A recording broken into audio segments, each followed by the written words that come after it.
Live from New Delhi, you're watching DD India Live, India's voice to the world. I'm Preeti Kaur. Coming up in the next 30 minutes. India's ruling BJP releases its election manifesto for upcoming Lok Sabha polls. Party promises one nation, one election, uniform civil code, among others. Prime Minister says party's manifesto will empower the four strong pillars of developed India, that is youth, women, poor and the farmers. Iran launches more than 200 drones and missiles at Israel. Prime Minister Netanyahu says Israel is ready for any scenario. UNSC to meet on Sunday after Israel's request. World leaders denounce Iran's strikes on Israel. UN chief condemns serious escalation by Iran. India urges immediate de-escalation and calls for diplomacy to prevail.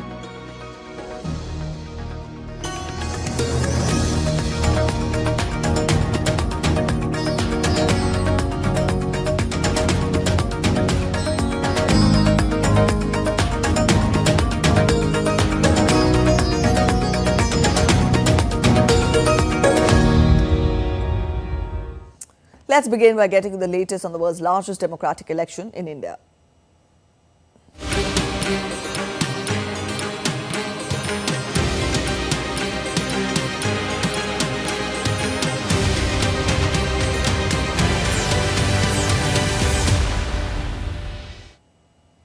With its main focus on upliftment of women, youth, farmers and the poor, India's ruling party, the Bharatiya Janata Party, released its election manifesto for the 2024 Lok Sabha polls in the national capital on Sunday. Along with Prime Minister Narendra Modi, BJP President JP Nadda, Union Ministers Amit Shah, Rajnath Singh, Nirmala Sitharaman and Dr. S. Jaishankar were also present at the event. At the release of the BJP's manifesto, Prime Minister also met a few beneficiaries of the central government schemes and handed them a copy of the manifesto. BJP's manifesto promises bringing all citizens above 70 years of age under the ambit of Ayushman Bharat scheme, implement the uniform civil code, one nation, one election, among other things. Prime Minister also said that the manifesto focuses on dignity and quality of life. हमारा focus dignity of life उस पर है, हमारा focus quality of life उस पर है, हमारा focus निवेश से नौकरी पर भी है। इस संकल्प पत्र में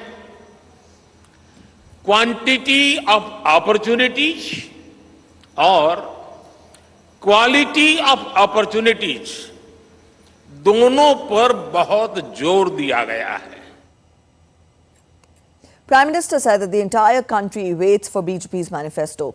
There is a big reason behind it, as in the last 10 years, the BJP has implemented every point of its manifesto as a guarantee on the ground. पूरे देश को भाजपा के संकल्प पत्र का बहुत इंतजार रहता है और इसका एक बड़ा कारण है। 10 वर्षों में भाजपा ने अपने संकल्प पत्र के हर बिंदु को गारंटी के रूप में जमीन पर उतारा है। भाजपा ने मैनिफेस्टो की सूचिता को फिर स्थापित किया है। ये संकल्प पत्र विकसित भारत के 4 मजबूत स्तंभ युवा शक्ति, नारी शक्ति, गरीब, किसान, इन सभी को सशक्त करता है। Campaigning gains pace for the first phase of India's general elections 2024. Senior BJP leader and Prime Minister Narendra Modi set to hold a public meeting in the states of Madhya Pradesh and Karnataka today. The Prime Minister will attend and address the public meeting in Hoshangabad district of Madhya Pradesh. Later in the evening, Prime Minister will address a public meeting and hold a roadshow in Karnataka. Shifting focus, Iran launched a swarm of explosive drones and fired missiles at Israel late on Saturday in its first ever direct attack on Israeli territory, risking a major escalation as the United States pledged ironclad backing for Israel. Israel's military spokesperson, Rear Admiral Daniel Hagari, said that Iran launched dozens of ground-to-ground missiles at Israel, most of which were intercepted outside Israeli borders. They included more than 10 cruise missiles. Meanwhile, Israel said 99% of the 300 missiles and drones fired by Iran were shot down. The Iranian salvo amounted to more than 200 drones and missiles so far, Hagari said, and had caused light damage to one Israeli military facility. The Israeli military said later that it was not advising any residents to prepare to take shelter, revising an earlier alert in what appeared to signal the end of the threat. A barrage of objects were seen flying through the sky from Bethlehem, West Bank, in the early hours of Sunday, as drones and missile attacks from Iran are expected to continue towards Israel. Israeli Prime Minister Benjamin Netanyahu was speaking to US President Joe Biden early on Sunday at the conclusion of the meetings by Israel's War Cabinet and Security Cabinet to discuss hostilities with Iran. UN Secretary General Antonio Guterres condemned Iran's attack on Israel and called for restraint and an immediate cessation of hostilities. Israel's chief military spokesman, Rear Admiral Daniel Hagari, said that Israel has repelled the first major wave of Iranian drone and missile launches at it, but the confrontation is not yet over. Earlier, Iran launched more than 200 drones and missiles at Israel since Saturday. Hagari described many of the incoming threats as having been intercepted away from Israel's borders, but added that the salvo was ongoing. He also said that a small number of dozens of ground-to-ground Iranian missiles struck Israel, wounding a girl and causing light damage to a military installation in the south. Tonight, Iran launched a large-scale of coordinated attack on Israel. The regime in Iran fired a massive swarm over 200 killer drones, cruise missiles, and ballistic missiles towards the state of Israel. Together with our allies and partners across the region, we are operating at this very moment to defend Israel from Iran's attack. So far, we have intercepted the vast majority of incoming missiles by Israeli systems. So far, we have intercepted and are continuing to intercept dozens of attack drones as well as cruise missiles and ballistic missiles outside of Israel's border. A number of Iranian missiles fell inside Israeli territory, causing minor damage to a military base with no casualties. Only one little girl has been hurt, and we hope she will be well. US President Joe Biden condemned Iranian attacks on the military facilities in Israel, pledged a coordinated G7 diplomatic response, and said the United States had helped Israel take down nearly all of the attacking drones and missiles. Biden, who cut short a trip to Delaware and returned to Washington earlier on Saturday to meet with advisors about the attacks, said US forces and facilities had not been hit. The president said he reiterated the ironclad US support for Israel's security in a call with Prime Minister Netanyahu, with whom he has had strained relations over Israel's handling of the war in Gaza. The United Nations Security Council is set to meet on Sunday after Israel requested the Council condemn Iran's attack on Israel and designate the Iranian Revolutionary Guard Corps a terrorist organization. The meeting will take place at 8 p.m. Israel's ambassador to the United Nations. In fact, the meeting will take place at 2000 GMT, and Israel's ambassador to the United Nations, Gilad Erdan, requested the Council hold an emergency meeting in a letter on Saturday to the Council's president. Iran launched a swarm of explosive drones and fired missiles at Israel late on Saturday in its first ever direct attack on Israeli territory, risking a major escalation.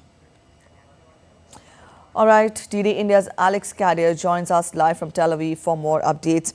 Alex, we've just given a broad outline of the current developments, but we've seen how Israel and Iran have engaged in shadow war against each other, but with Iran resorting to the first direct attack on Israel. How grave is the situation right now? Well, the situation now across Israel has now calmed down. They've just reopened Israeli airspace. The Lebanese airspace and Jordanian airspace also reopened in the last hour or so. But certainly the streets of Tel Aviv very, very, very quiet this morning. Most people staying indoors as they have done overnight, staying close to their bomb shelters. There were explosions in the sky above Jerusalem, above Beersheba, above parts of the West Bank. There were explosions in the east of Tel Aviv, in the south of Israel. We know that a military base sustained minor damage and that the medical center in Beersheba, the town in the south of Israel, reported 12 people injured. We also heard Daniel Hagari, the spokesperson for the Israeli Defense Forces, talking about a 10-year-old girl who is also injured. But they are seeing this as a significant success. Those were the words used by Daniel Hagari in Israel's defenses. We understand that the United States, the United Kingdom, France and Jordan were all involved in some way or another in the defense of Israeli territory in the last 12 hours, shooting down those cruise missiles, those ballistic missiles and drones. We understand that 170 drones and 30 cruise missiles were fired, but none, according to the Israeli Defense Forces, entered Israeli airspace. Some ballistic missiles did get through. That's how they managed to hit that airbase in the south of Israel. But again, the Israeli Defense Forces saying this is a very significant success for the defense of Israel. We also heard that from Joe Biden, calling it a win for the country. So clearly, the situation overnight was incredibly tense. People staying up through the night close to their bomb shelters, bracing for what was a massive attack by Iran. But so far, the damage has been limited. All right, Alex, also Prime Minister Netanyahu says Israel is ready for any scenario. What repercussions could this attack by Iran have? Let us understand more from you on the spillover effects, and also, what are the chances of Israel? Is it really ready to take on directly, take on Iran directly? Well, the latest we have from Israeli officials is that no decision has been made, and we don't know exactly what that retaliation will be. We know that the Security Cabinet and the War Cabinet will be meeting later today in about just over 5 hours' time. We will have more clarity from them when they do so. But the United States, very interestingly, urging against any Israeli retaliation. Joe Biden, the US president, speaking to Prime Minister Benjamin Netanyahu on a phone call overnight, saying that the US would not support retaliation from Israel on Iran, saying that the success of Israeli defenses in the last 12 hours were a win, saying to Prime Minister Netanyahu, you got the win, take the win, really urging against escalation. We've also seen that from the Ministry of External Affairs in India, urging, like a lot of the international community, against that escalation. But it is clear, we've heard Israeli ministers in the days coming up to this attack saying that a powerful response would happen on Iranian soil if Israeli territory is struck. So there will be very close monitoring in the next few hours of what Israeli officials decide to do, how and if they decide to retaliate. So far, they say no decision has been made. All right. Thank you so much, Alex, for joining in with those details. And world leaders have condemned Iran's attack against Israel on Saturday. In a post on X, US President Joe Biden reaffirmed the country's ironclad support to Israel against threats from Iran and its proxies. European Union and its member countries Spain, Denmark, France, Netherlands and Norway have also condemned the attack. EU's top diplomat Josep Borrell termed this attack as an unprecedented escalation. Canadian Prime Minister also supported Israel's right to defend itself and its people from these attacks. India's Ministry of External Affairs reacted to the tension that has prevailed after Israeli defense authorities confirmed several drones and missiles launched at it late on Saturday. The MEA on Sunday stated that the hostilities between Israel and Iran threatened peace and security in the region. Hence, it calls for an immediate de-escalation, exercise of restraint, stepping back from violence. India has urged both countries to return to the path of diplomacy. The MEA also said that it is closely monitoring the evolving situation, adding its embassies in the region are in close touch with Indian community.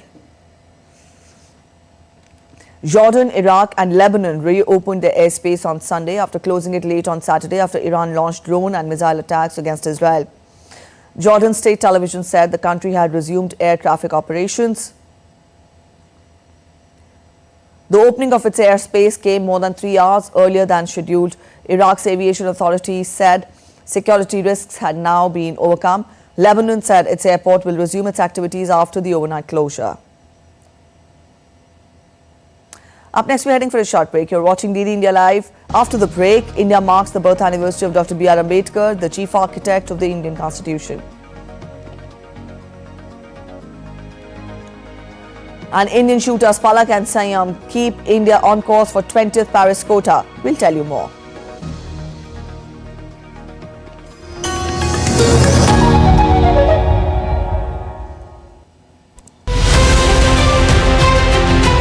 Tracking the first phase of general elections, Team Poll Pulse has reached India's northeast in Assam. This is the tea city of India, Dibrugarh. আমাৰ বগানত ৰাস্তাও মানে বেয়া আছে কেতিয়াবা ৰাতি ওলাই আহিলে আমি বগান দিয়ে They are not getting jobs in the local area like in Dibrugarh or nearby districts and all. Home to the finest tea, the state is set for a cracker of a contest. This is 2024. Can the Congress and allies offer a fight back, or will the Modi juggernaut be unstoppable? Watch Poll Pulse on DD India.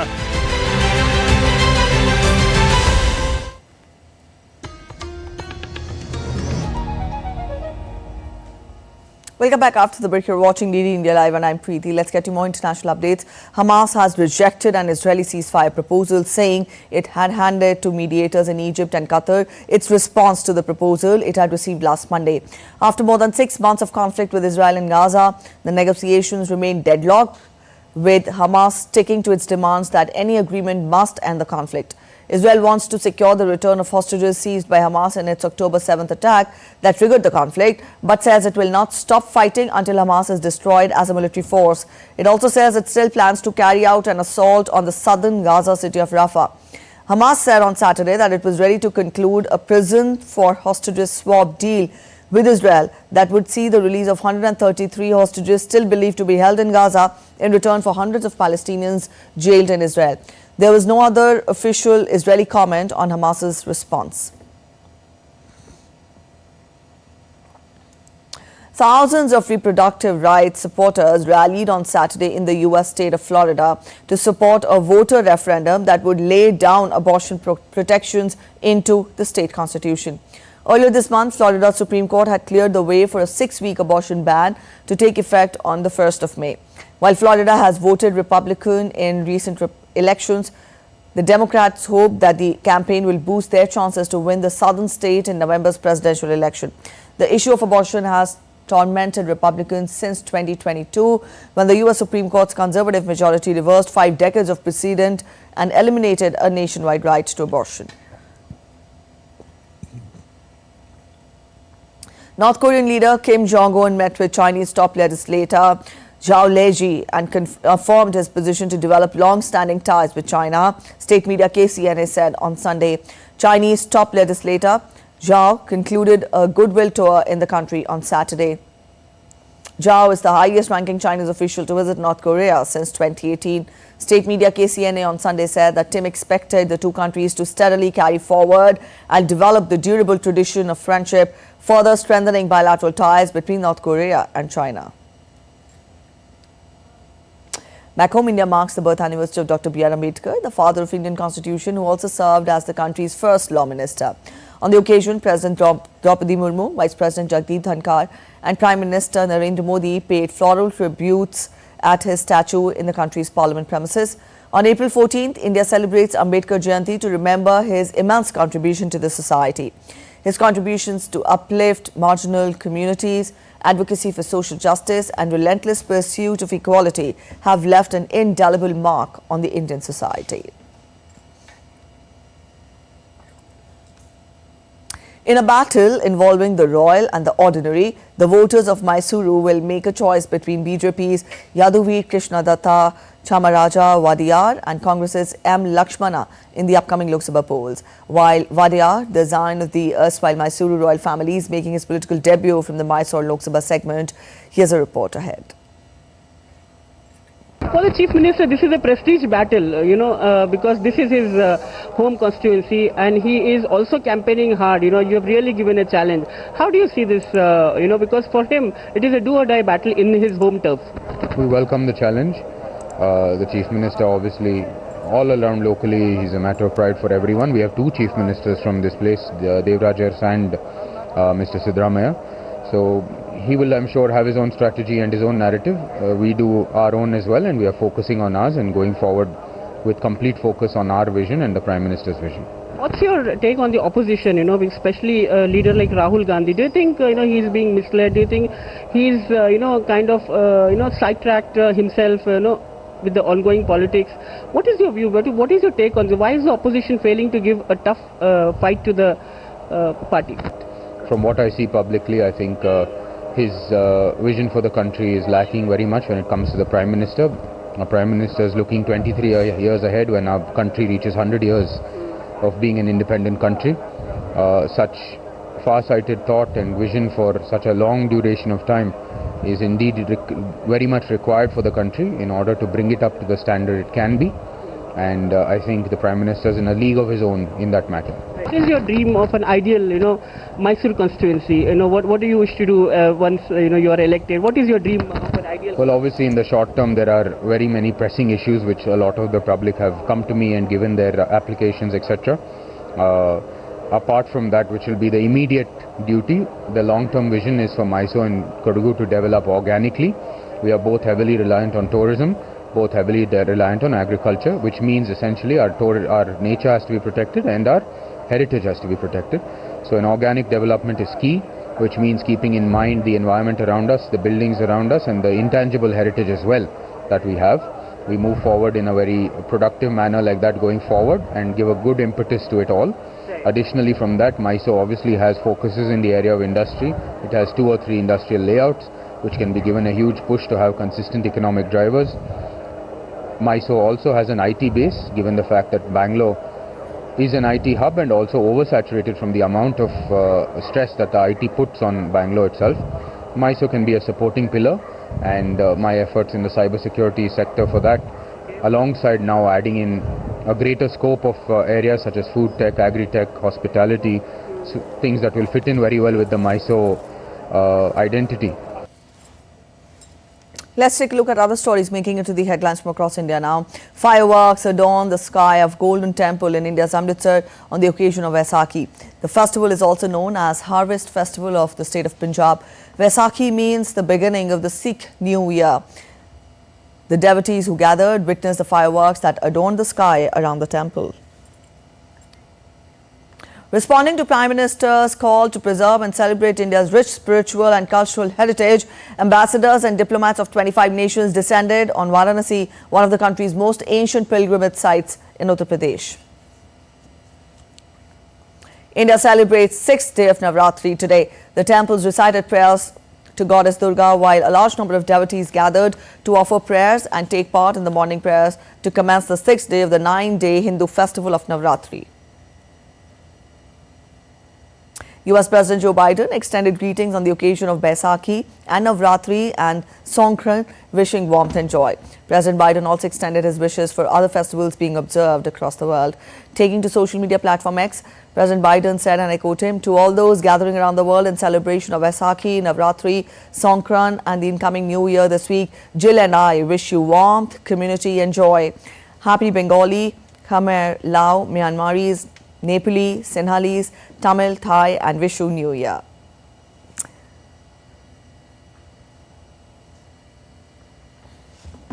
Let's take a look at sports updates now. Reigning Asian Games champion Palak and Sayam kept the Indian shooting squad on course for a 20th Paris Games quota place as they stormed into the final at ISSF Final Olympic Qualification Shooting Tournament in Brazil on Saturday. Palak shot a score of 578 in the first qualification relay. Sayam shot an identical score in the second round to take the 6th and 7th qualification spots.